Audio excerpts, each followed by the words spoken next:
Hello guys, welcome back to AK's Rooftop Kitchen. இன்னைக்கு நம்ம பார்க்க போற டிஷ் என்ன அப்படினு பாத்தீங்கன்னா பாஸ்தா. சோ ஃபர்ஸ்ட் பாஸ்தா வேக வைக்கிறதுக்கு நான் 2 கிளாஸ் வாட்டர் ஒரு கடாயில ஆட் பண்ணிருக்கேன்.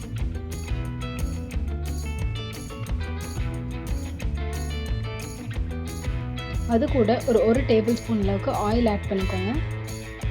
அப்புறம் 1 டேபிள்ஸ்பூன் அளவுக்கு salt.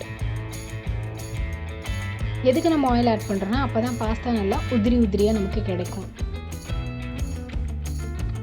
நல்லா தண்ணி கொதிச்சதுக்கு அப்புறம் பாஸ்தாவை நம்ம ஆட் பண்ணிக்கலாம்.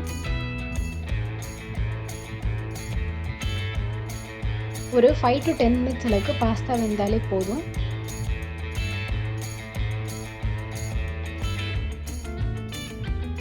பத்து நிமிஷம் ஆயிடுச்சு.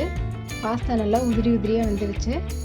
அப்படி இல்லைன்னா நீங்கள் பாஸ்தாவை கட் பண்ணி பார்த்தீங்கன்னா கூட அது வெந்துருச்சா இல்லையா அப்படின்னு உங்களுக்கு தெரியும்.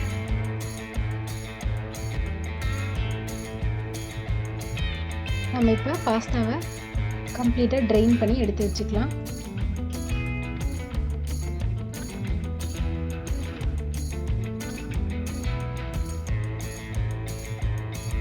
இப்போ இன்னொரு கடாயில் 2 டேபிள்ஸ்பூன் அளவுக்கு ஆயில் ஆட் பண்ணிக்கோங்க.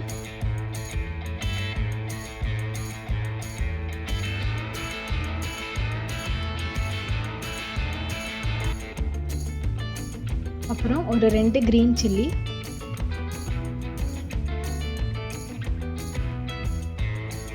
ஒரு பெரிய வெங்காயம், இதெல்லாம் சேர்த்து நல்லா வதக்கிக்கோங்க.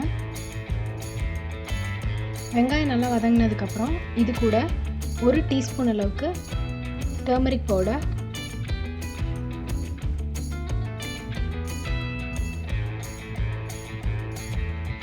அப்புறம் ஒரு டேபிள்ஸ்பூன் சால்ட் ஆட் பண்ணிக்கோங்க.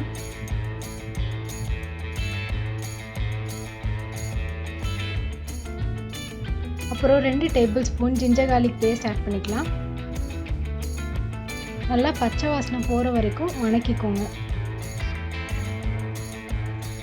அப்புறம் 1 கப் கேரட் ஆட் பண்ணிக்கலாம்.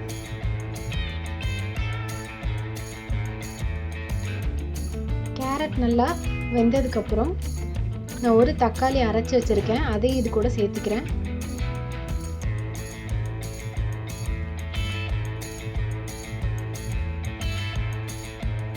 இந்த ஸ்டேஜில் 1 tablespoon garam masala, 1 tablespoon coriander powder, அப்புறம் 1 டேபிள்ஸ்பூன் சில்லி பவுடர் இதெல்லாம் சேர்த்து நல்லா வதக்கிக்கோங்க.